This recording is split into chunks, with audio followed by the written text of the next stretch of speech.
are talking about the movie King Arthur, Excalibur Rising, a 2017 take on the very famous King Arthur legend. Now, in a way, this one's actually a sequel, if you believe that or not, to King Arthur, and I suspect it's almost maybe made as a unofficial sequel to the movie Excalibur. Some of the music, for example, is a little bit reminiscent, and where Excalibur ends, if you have seen that film, this one almost starts up.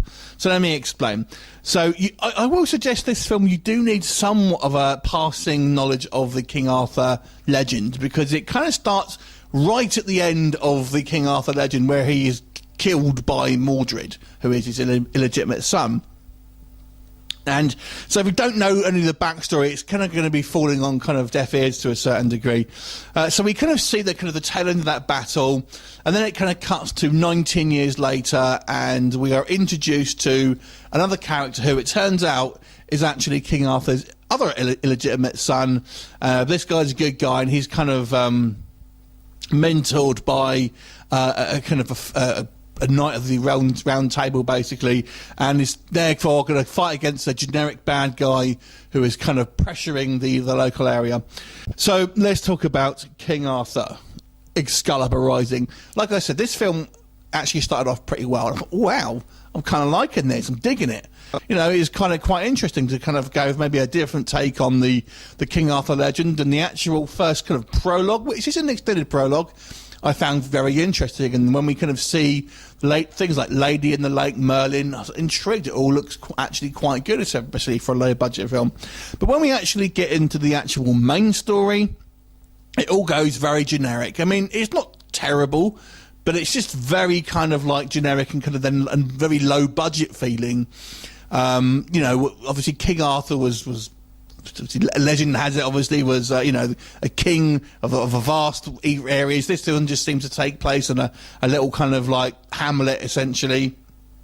So the sense of scale here is very small. The guy who's the kind of the main protagonist, if you like, is not particularly charismatic as a kind of a leading man, and is a little bit of a scallywag, to be honest with you. So it's kind of hard to sort of get behind him.